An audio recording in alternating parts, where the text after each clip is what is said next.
നമസ്കാരം. National broadcasting news India news അപ്ഡേറ്റിലേക്ക് സ്വാഗതം. പാലക്കാട് ജില്ലയിലെ വിനോദസഞ്ചാര കേന്ദ്രങ്ങളിൽ ഏർപ്പെടുത്തിയ നിയന്ത്രണം പിൻവലിച്ചു. മഴയുടെ തീവ്രത കുറയുന്ന സാഹചര്യത്തിൽ പാലക്കാട് ജില്ലയിലെ പുഴകൾ, വെള്ളച്ചാട്ടങ്ങൾ, ജലാശയങ്ങൾ എന്നിവിടങ്ങളിലേക്കുള്ള താൽക്കാലിക പ്രവേശന വിലക്ക് ഒഴിവാക്കി. ജില്ലാ ദുരന്ത നിവാരണ അതോറിറ്റിയുടെ ചെയർപേഴ്സണും ജില്ലാ കളക്ടറുമായ ശ്രീമതി ആർ നിത്യയാണ് ഇക്കാര്യം ഉത്തരവായി അറിയിച്ചത്. പ്രധാന വിവരം: നേരത്തെ ശക്തമായ മഴയ്ക്കെതിരെ ഓറഞ്ച് ബുക്ക് നിർദ്ദേശങ്ങൾ പ്രകാരമാണ് പ്രവേശനം നിയന്ത്രിച്ചത്. ഇപ്പോൾ മഴയുടെ തീവ്രത കുറഞ്ഞതിനാൽ സുരക്ഷാ പരിശോധനയ്ക്കു ശേഷം വിലക്ക് പൂർണ്ണമായും പിൻവലിച്ചു. അതേസമയം ഇനി മുതൽ ദുരന്ത നിവാരണ അതോറിറ്റി പ്രത്യേക ഉത്തരവുകൾ പുറപ്പെടുവിക്കുന്ന ദിവസം, ഒപ്പം ഓറഞ്ച്, റെഡ് അലർട്ട് പ്രഖ്യാപിക്കുന്ന ദിവസങ്ങളിലും പ്രവേശന നിയന്ത്രണം തുടരും. വിനോദസഞ്ചാരികൾക്ക് അനുവദിക്കുന്ന പ്രവേശനത്തിനിടയിൽ അവരുടെ സുരക്ഷ തികച്ചും ഉറപ്പാക്കണമെന്ന് ഉത്തരവിൽ വ്യക്തമാക്കിയിട്ടുണ്ട്.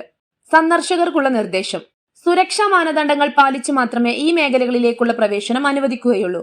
പുഴകൾ, വെള്ളച്ചാട്ടങ്ങൾ തുടങ്ങിയ സ്ഥലങ്ങളിൽ കുട്ടികളോടൊപ്പം വരുന്നവർ കൂടുതൽ ജാഗ്രത പാലിക്കണം. കൂടുതൽ വാർത്തകൾക്കായി നാഷണൽ ബ്രോഡ്കാസ്റ്റിംഗ് ന്യൂസ് ഇന്ത്യ.